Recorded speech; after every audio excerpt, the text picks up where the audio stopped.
Hey y'all, today I'm going to show you how I prepare a whole fillet of fish.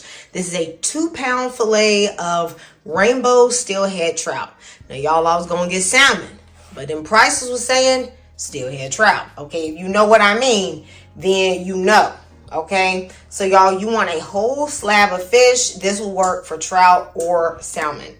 Now guys, for my seasoning, I'm basically going to be making a sort of blackening seasoning. Very delicious. I'm using lemon pepper. I'm using Creole seasoning. However, make a note that I am using the one that has lower sodium. So if you're using the original Tony's, you may want to just cut back or be mindful. I have thyme, oregano, white pepper. These are chili flakes. They're orange because these are homegrown chili flakes. So they're a different color than your typical ones. I have smoked paprika and a bit of some brown sugar. I'm going to preheat the oven to 400 degrees.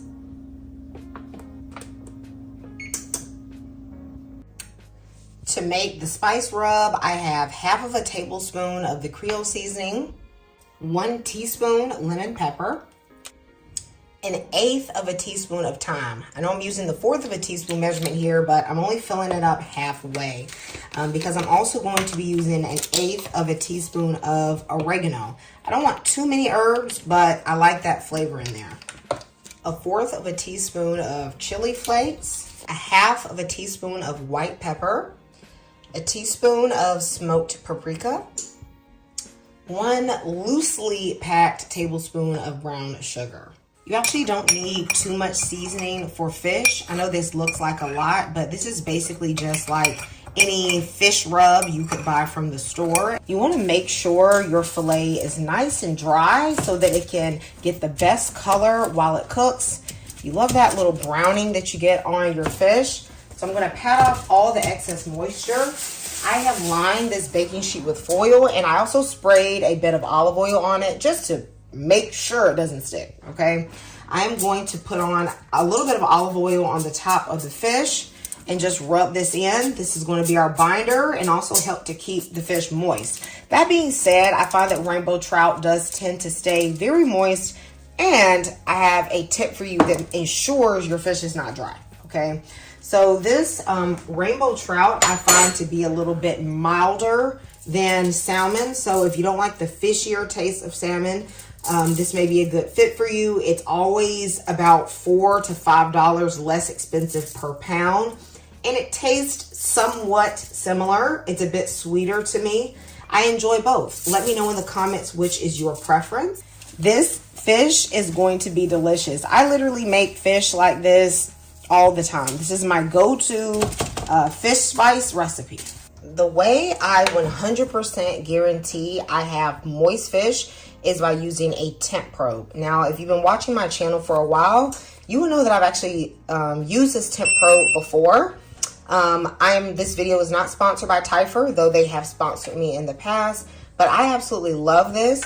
I like to bake my fish especially I should say my salmon and my trout, to about 125 degrees. I'm going to stick my temp probe in the thickest part of the fish. As you can see, this part is very meaty. If you look at the back, it's a lot thinner. You wouldn't want to stick it back here. According to, the USDA, they say that your fish should be cooked to about 145 degrees. However, I find that it is dry at that point. I'm going to cook mine to 125. I'm just going to allow the carryover temperature to take it the rest of the way. My fish has always been moist and perfect, and I've never gotten sick. So let me know if you try it. I do this with salmon and the trout. The oven is hot. It's at 400 degrees. I like to cook my fish on a high temp fast to get the browning. I'm going to place this in here, and for the last few minutes, I'm going to broil if it's not brown enough. How long it's going to take the fish to cook is highly dependent on the thickness of your fish.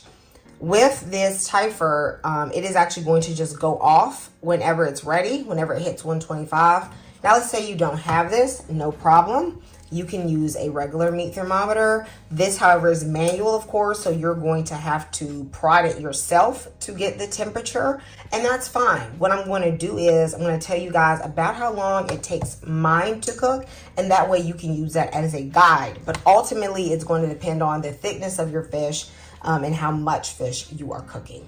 Now going to switch to a high broil until, you know, the fish is really nice and has a nice brown color.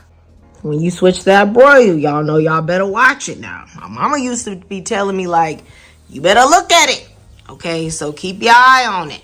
Okay, y'all, so now the temp of the fish has worked its way up to about 135-ish, which is just fine, okay? I'm gonna pull it. It has a little color on it, and I'm gonna let the carryover temperature take it up to like 142, okay? The fish was broiling for about a minute. I don't let it go that long. If you want it very brown, then you really can almost broil the whole cook time until it's about 125-ish, 130 internal. It just depends. Either way, you're gonna have moist fish.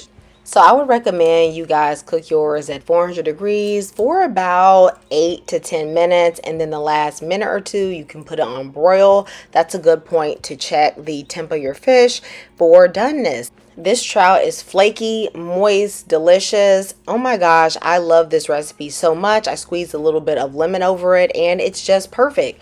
I want you guys to let me know if you're going to try this recipe in the comments. What type of fish are you going to use? And let me know how this turns out for you. I'll see you next time in Kamira's Kitchen. Goodbye and God bless.